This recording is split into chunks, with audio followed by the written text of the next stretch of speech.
Bonjour et bienvenue sur Pestilence et Farandole, la chaîne YouTube dédiée à Conquest qui mêle puanteur et amour pour vous délivrer ses commentaires. Nous attaquons aujourd'hui une nouvelle partie entre Urien Rakart et Barot qui devrait s'afficher dans quelques secondes. Urien Rakart que je joue parce qu'en fait, vu qu'il est mal aimé et que je suis un défenseur des opprimés, je me suis dit, tiens, faisons une petite vidéo. Donc voilà, j'ai pris mon deck de l'époque sur Octogone, j'ai lancé une partie, j'ai vérifié que le gars jouait pas tyrannide parce que j'ai pas du tout pris en compte les tyrannides quand j'ai buildé mon deck. Et donc je suis parti à l'aventure face à ce Barot. C'est en léger différé parce que je ne pouvais pas commenter en même temps que je faisais la vidéo, donc je commente après. Je connais déjà l'issue de la bataille, mais c'est pas grave. Euh, la réflexion était la même.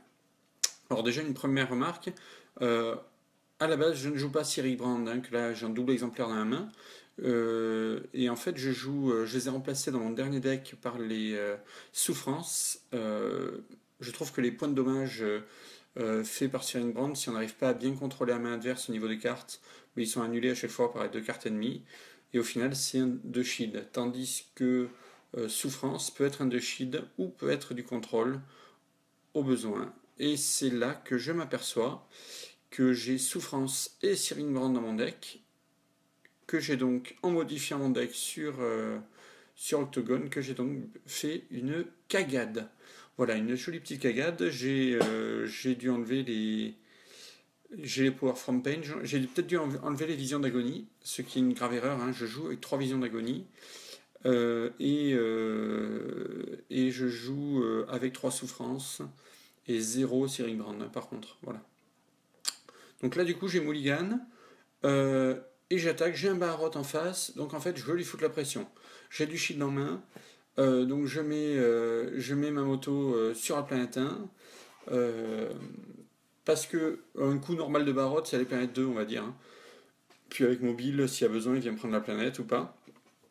Là j'ai un shield 2 dans les mains, a priori je ne jouerai pas, et donc je vais pouvoir aller au charbon avec ça. La partie peut être assez vite gagnée. On voit que dès la planète 4, on peut avoir 3 icônes, pour peu qu'on ait gagné ou la 1 ou la 2. Hein. Voilà, donc en tout cas de cause, ça ne devrait pas aller plus loin que la planète 5. Hein. Alors là, c'est un move assez intriguant de Barot, qui veut mettre la pression, je pense, planète 1, prendre le commandement, il veut m'assécher. Mais c'est un mouvement complètement débile, parce que en fait, il se lock lui-même. Il se lock lui-même, c'est-à-dire que s'il vient sur la planète mais qu'il ne fait pas le combat, eh bien, son mobile, s'il ne vient pas avec son héros, il va se retrouver planète 2 et du coup il va se prendre un point de dégâts avec Atrox Prime et il va crever. Donc en fait il sacrifie son 1-1 mobile. C'est un peu con. Du coup, moi, réflexe, je passe par-dessus en commandement, je viens foutre la pression un peu plus. Il veut jouer au plus débile, je gagnerai ce combat. Hein. Enfin, ça c'est ce que je pense, tout du moins à ce moment-là. Donc là, il se dit, tiens, ça va être un petit peu compliqué, et il décide de mettre son sniper sur la planète 3. Voilà, il veut pas mettre toutes les unités planète 2, hein, il préfère se décaler. Alors moi je prends un gros risque, hein, parce qu'il n'a pas encore joué beaucoup de commandes. Là j'hésite pas mal à jouer sur la planète 5 avec mon pirate. Je crains le Beltane Guardian, hein, naturellement. Mais je me dis, allez, au pire, c'est pas grave. Et le voilà qui tombe. Hein. Le voilà qui tombe. Bon, c'est le jeu de la vie. Hein. C'est le jeu de la vie. Donc, du coup, maintenant j'ai deux options. Soit je viens en renfort gagner du commandement sur une planète éloignée, reprendre le commandement sur Bieltan ou autre, ou sur le sniper, avec mon incube, mon guerrier incube. Soit je le mets planète 2, ce que je viens de faire. En fait, si je mets planète 2, pour l'instant je gagne planète 1. Donc ça me permet de gagner le commandement planète 2 et planète 1, avoir 3 ressources et potentiellement, du coup j'ai quand même pas assez pour jouer mon Clevex, mais je gagne du blé. Alors là, il renforce sa planète 1, donc le combat sera bien réel, ça c'est une certitude. J'ai plus de ressources, il en a deux, il peut encore jouer des trucs, et il joue un destructeur. Il joue un destructeur, planète 1, ça va aller au charbon, ça va être un combat assez important. Il veut pas me laisser la main sur le début de partie, très clairement. Donc là on va pouvoir choisir nos planètes. Bon, moi je vais aller planète 1 parce que lui, il va aller planète 2, il va mobile vers la 1. Donc moi je serai présent sur la 1. Et s'il se barre avec son mobile, je pourrais faire un point de dégâts à tout le monde. Donc là du coup j'ai repris le commandement sur la planète 1. Soit je l'ai gagné là, soit je le gagnais sur l'autre s'il allait en 1 avec son héros. Hein. Il aurait pu décider d'aller plus loin, mais c'était pas le move qu'il était en train de faire, très clairement. Donc une carte, une ressource, c'est pas grand chose. C'est sûr, il a gagné le trade. Par contre, il a une seule carte. Donc 3 cartes en main, c'est faible. 3 cartes en main, 4 ressources. Potentiellement, si je tue l'archonte trop tôt, il peut me le faire revenir avec un coup de Dondisha. Tiens, il hésite sur le mobile de son gars. Et là, il doit être en train de réaliser qu'avec Atrox Prime, il va se prendre un point de dégâts, il va tuer son autre unité. Il doit pas vouloir venir. Il doit pas avoir beaucoup de shield s'il hésite tant. S'il avait la main farcie de shield, bon, il a que 3 cartes. Hein. Il hésiterait pas trop à venir au casse-pipe et me foutre la pression, me tuer mes 2 unités, me barrer avec Uriel. Idéalement, pour lui, il faudrait qu'il reste sur la planète, je pense, et me tuer mon guerrier incube.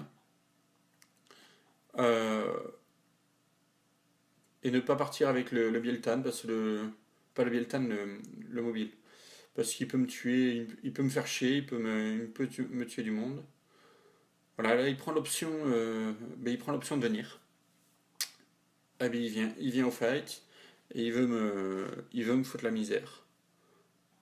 Je pense qu'il peut avoir une mauvaise surprise hein, sur ce combat. Donc pas d'action, il retourne sa carte. Non, il va plutôt l'incliner pour attaquer. C'est quand même un meilleur move qu'un qui n'existe pas par définition. Donc là il m'attaque un. Bon, naturellement on va le sauver. La promotion de Power from Pain, la promotion aurait été peut-être bien de les garder pour le pirate du vide tout à l'heure. Power from Pain peut permettre si j'arrive à nettoyer la planète, de cleaner derrière et c'est pas mal quand même. Je me garde l'option de cleaner parce que dans mon jeu c'est un peu plus, j'en ai quand même relativement besoin hein, de pouvoir cleaner. Donc bon, mais naturellement, je sais pas comment chacun de vous rejouer. Bon, le guerrier cube qu'attaque, normal, il a un point de vie, c'est le seul qui peut crever facilement. Encore que. Enfin, oui, c'est le seul qui peut crever facilement parce que le destructeur tape à 3, j'ai qu'un shield 2 en main, donc je ne pourrais pas le sauver s'il attaque avec. Donc, vu que j'ai l'initiative, j'attaque. Et j'attaque Baharot, cash. Je lui fous la pression, donc là maintenant, il a que 6 points de vie, Baharot. Prochain coup, je vais taper à 4 avec ma moto. Si je tape à 4 sur Baharot qui n'a pas de shield, il meurt, donc il est obligé de se barrer. Bon, là, mon shield 2. Là, il se dit peut-être qu'il y avait un coup de bluff de ma part, hein, peut-être pour ça.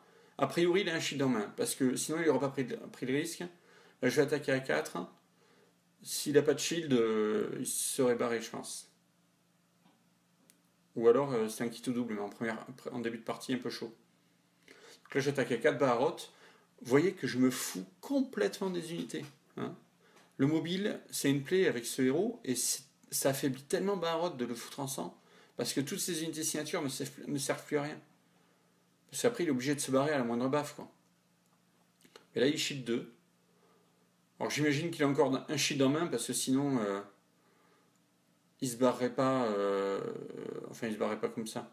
Enfin, sinon, il est mort, tout simplement. Hein. Sinon, il est ensemble, il a que 2 cartes, on va voir. Bon, je tue le mobile. Et naturellement, je vais rester. La logique voudrait qu'il se barre, hein, je pense.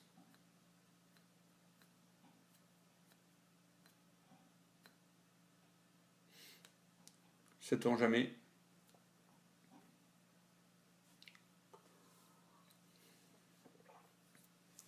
s'il se barre, c'est tout bénef. Sinon, il peut me nettoyer un petit peu, quitte à perdre les unités. Il y a 4 ressources de cartes, il est un peu... voilà. Il décide de se barrer. Et bien, du coup, tout le monde prend un point de dégâts au QG. Voilà. Ça, c'est bien, c'est un bon plan, le point de dégâts au QG sur tout le monde. J'ai 2 Clévex en main. Ça veut dire que je peux activer mon pouvoir quand je veux. Là, j'ai eu un petit problème avec la flèche qui n'a pas marché, je sais pas pourquoi. Et ben, Rot et Bloody, tour 1. Ben, ça, c'est fabuleux. Ça, c'est la bonne nouvelle du jour. Ça devient un 5 au lieu d'un 2-6. Il est plus mobile. Il est sous pression, notamment avec des Clévex qui peuvent arriver et le finir rapidement. Ben, moi, j'ai la planète. Il est Bloody. Ma foi. Ma foi, ça commence bien. Alors j'ai déjà gagné des parties avec Suffering notamment, qui est Souffrance là. La carte qui fait moins de attaque, hein, que j'utilise en Shield 2. Comme ça, en mettant face à Honchi, les deux de 2 qui prennent plus 2 de Honchi, je leur ai mis ça sur la gueule, un chacun. Honchi tape, il se barre. Bon, il n'avait plus de cité orbitale parce que je l'avais viré du deck, hein, avec Vision d'agonie. Et, donc, du coup, Honchi se barrant une fois qu'il avait tapé, et bien il se retrouvait avec 2-0-2. Parce que moi, premier move, je me barre avec mon héros, et du coup, ça permettait bien de locker son jeu, quoi. Alors là, j'ai tiré une de mes cartes préférées d'Urien. Je crois que je la préfère même au gameplay, à l'attachement d'Urien, qui pourtant est juste énorme, est un des meilleurs attachements du jeu. L'oubliette, ça permet, donc déjà l'adversaire il joue avec la première carte dévoilée, et ça permet soit de défausser la première carte des 2 decks, soit de tirer la première carte des 2 decks. Défausser c'est bien, ça me permet de mettre des tortures dans ma défausse, et du coup de pouvoir faire revivre des unités plus fortes, s'il y a besoin. Et tirer, mais si le gars il est loqué, que la carte m'embête pas alors que moi j'ai besoin d'aller chercher quelque chose, c'est un bon coup. Sachant également que ça me permet de temporiser cette carte. Et temporiser avec Urien, j'ai très peu d'unités dans mon deck, j'ai je crois 25 ou 26 unités. C'est vraiment quelque chose d'important parce que se positionner en dernier sur le commandement, ben c'est gagner le commandement tout simplement. Ah, une moto. Tiens, d'ailleurs, au prochain tour, il tirera le technicien de la caste, que je vais peut-être lui faire tirer maintenant. J'ai 4 ressources, 4 cartes. Est-ce que je le fais défausser? Est-ce que je le fais tirer? En tout cas, faut que je temporise, moi. Faut que je temporise pour voir ce qu'il joue. Il a 0 ressources de cartes. Voir ce qu'il veut faire. Est-ce qu'il a une promo encore ou quelque chose? 0 ressources, s'il tire le technicien, c'est pas un ennemi pour tout de suite. Ça, c'est l'avantage. Mon Rotten Plague Bearer va être super parce que je pense que dans la foulée, je vais le mettre en face de la moto pour lui faire un point de dégâts. Un point de dégâts tant qu'il a 2 cartes en main. C'est cool. Il y a peu de chances qu'il shield. Si je fous un point de dégâts sur la moto, je peux gagner le combat que je veux avec Clévex derrière. Hein, il suffit que je gagne 2 ressources. Ça va me coûter 2 de jouer ça. J'ai 4 ressources, moins 2, ça fait 2. Allez, j'y vais. Go. Go, go, go. Oui, planète 2, on va faire ça. Planète 2. On va temporiser comme il faut. Il suffit que je gagne le commandement de planète 1 pour gagner 2 ressources. Plus mes 2 ressources, ça fera 4. Je pourrai jouer mon Clévex. Hein. J'ai absolument besoin de ces 2 ressources. Il passe. Donc pas de promo en main. On va tirer, nous. On va tirer parce que si je tire une promo, je peux le mettre sur mon pirate. Bon, je tire du fat à déployer, mais je ne vais pas l'utiliser maintenant. Je jouerai les unités, il n'y a pas lieu de les jouer dès qu'on peut les jouer. Ça, c'est une des erreurs les plus importantes que je vois en fait chez certains joueurs, c'est dépenser leurs ressources à tout va. Vaut mieux jouer l'unité quand tu en as besoin, au moment où tu en as besoin. Sauf si c'est pour gagner du commandement, hein, ou negate le commandement adverse. Mais sinon, il n'y a pas lieu. Il n'y a pas lieu. Vaut mieux garder des ressources et se déployer de manière forte quand on en aura besoin. Si je vais planète X avec mon river, là, ma moto, et que le héros arrive, il me bourre la gueule, bon, mais j'ai juste perdu une moto pour rien, quoi. Donc c'est pas l'objet. Donc là c'est cool, il a pas shieldé le point de dégâts sur la moto, donc il est à portée de mon Clévex. Bon, je vais Planète 1 moi pour loquer mes deux ressources. Hein. J'ai besoin d'avoir 4. À partir de là, je contrôle la game. Vu qu'il est sous pression hein, avec son Barot qui a 5 points de vie, je contrôle. Il vient aussi. Il vient aussi. Et bien là, il va avoir un peu la. Il va être sous pression, comme je disais. Hein. Prends les ressources. J'ai 2 ressources. Lui, une carte de ressources également, donc ça va. Il est à 6 cartes quand même. Il est à 6 cartes. C'est beaucoup, ça peut avoir du shield, ça peut avoir du don d'Isha, faut faire gaffe. Faut faire gaffe.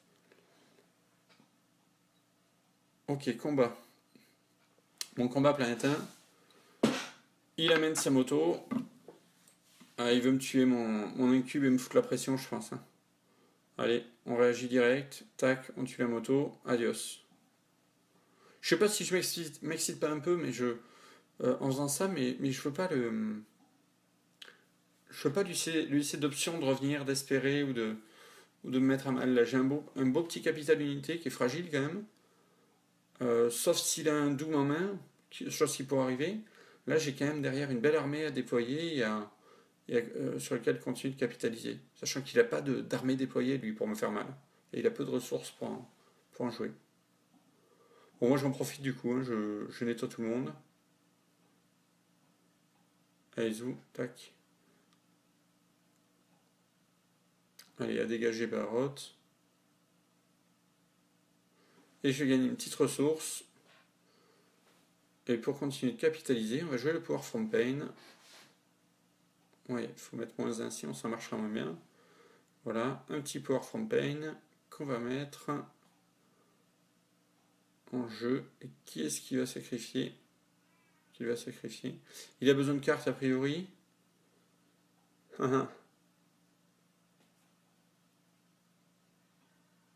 Mais en même temps, il a besoin de combat avec son sniper, hein, future planète, hein, sur la 2 actuelle. Ouais, le Bieltan. Mais du coup, il me laisse 2 cartes, une ressource. Ça dépend de ce qu'il joue plus tard. Hein.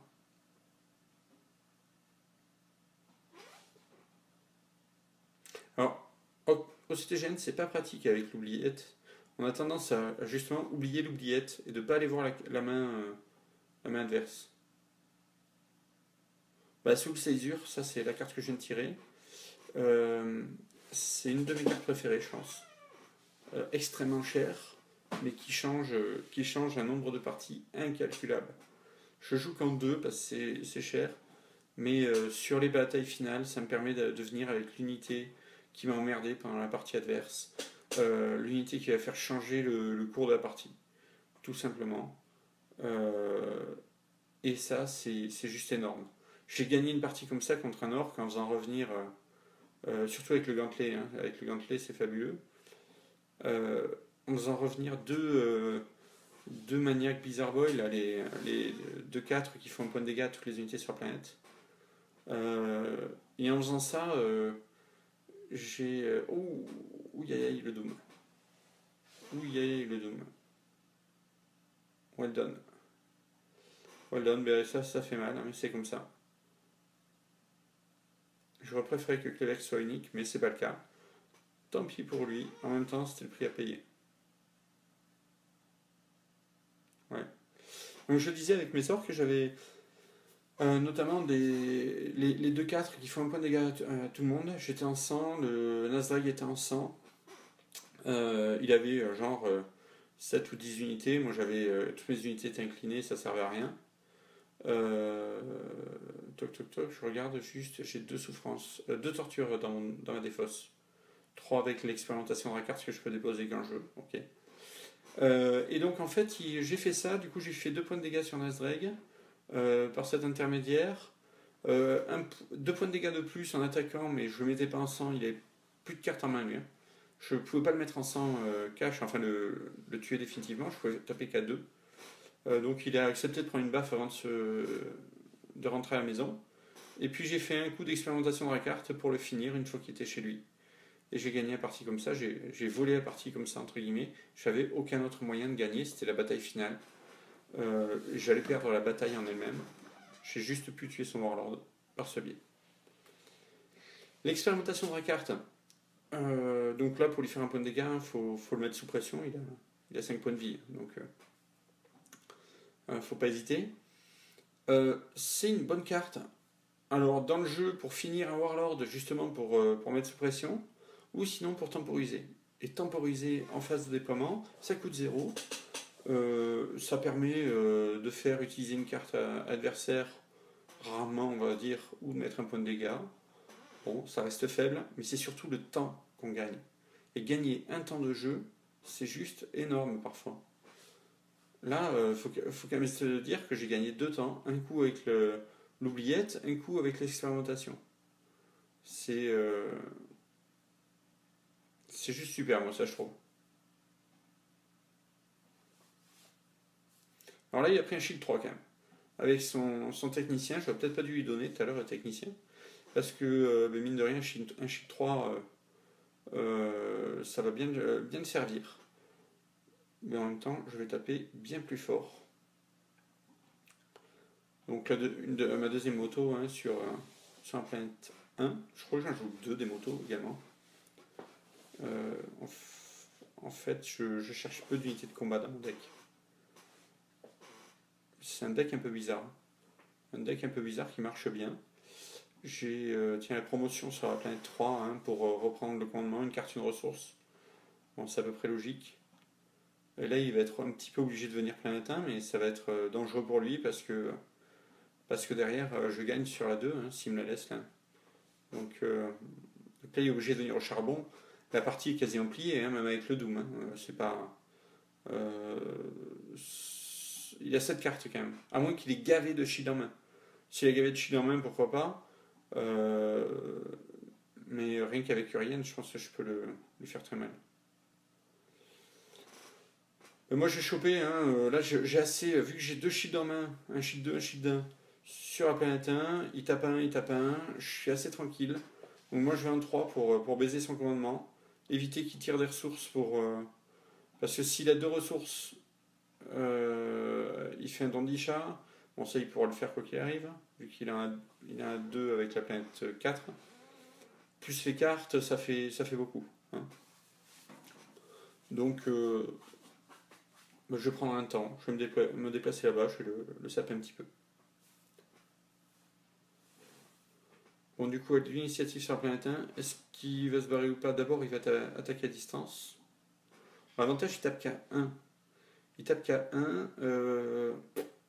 Il peut pas me tuer mon unité, quoi. Voilà, moi je sous le Césure qui fera un shield 1 au dernier moment. Surtout pas maintenant. Surtout pas maintenant. C'est-à-dire que si je shield maintenant, il se barre avec Barrot. Hein. Donc là, naturellement, on prend le point de dégâts. Maintenant, c'est à lui de taper avec Barrot. S'il s'engage, il se fout dans la merde.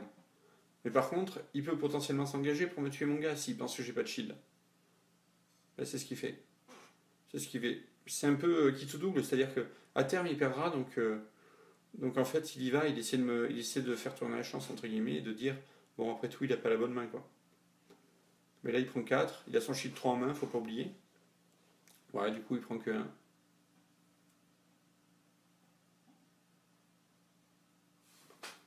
Bon, il a 2, il prend un de plus avec le plaque vireur. Il a 3, il reste 2 points de vie.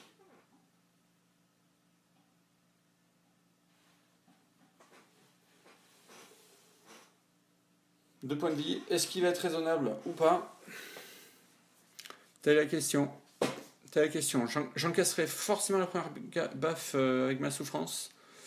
Donc s'il reste, eh bien il est mort. Il est mort, je vais taper à 4, il a au maximum un shield 2 en main, il prendra 2 points de dégâts, il sera. Voilà. Mais c'est la fin de la partie. Shield 2, je suis pas mort, à moi de taper. Adios, amigos. Voilà. Bon, une fessée. Je pense qu'il a pas fait le match de sa vie. C'est un peu, je pense qu'il a un peu cru qu'Uriane était une sombre merde. Il y allait un peu au forceps au début de la partie. C'est un peu dommage pour lui. J'en ai profité. Je referai des parties avec Uriane parce que faut pas croire que toutes les parties sont aussi faciles. C'est souvent assez brain. Mais celle-là s'est bien passée. Ça arrive aussi hein, quand ça sort bien. Ou que l'adversaire se néglige un petit peu des éléments de la partie. Ça, c'est un peu compliqué pour lui. Euh, En tout état de cause, c'est un deck que j'ai pas mal apprécié, moi. J'ai fait un tournoi récemment hein, où on jouait contre toutes les factions du premier cycle. Enfin, j'ai joué contre toutes les factions du premier cycle. Je n'ai perdu que contre Kugat. J'ai gagné donc contre Baroth, Ragnar, Onshi, Zogwort, Koteaz. Et j'ai également affronté mon partenaire de jeu qui jouait Kit et que j'ai gagné. Voilà, un petit 6-1, c'était pas mal avec Uriel. C'est euh, c'est vraiment un Warlord que j'apprécie, mais il faut pas avoir pris une cuite la veille. Hein. Faut être concentré, très concentré. Mais par contre, on peut vraiment tenir la partie et revenir avec l'invocation depuis Adéphos, là. Ça, cette carte, mais ça coûte cher, ça coûte 4 hein, quand on n'est pas en 100, sinon ça coûte 5 d'ailleurs.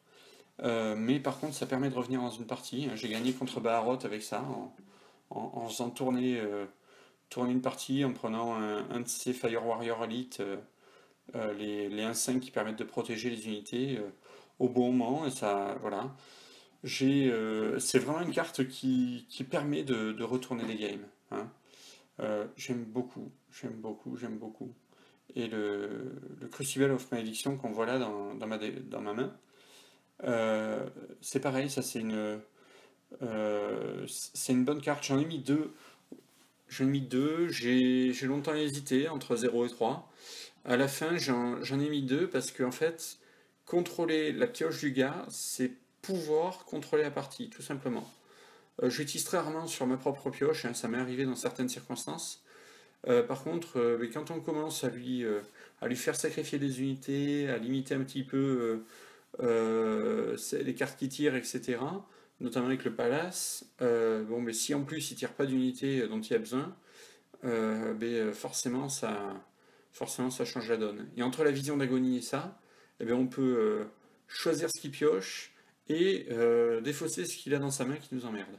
C'est vraiment deux cartes qui fonctionnent bien ensemble.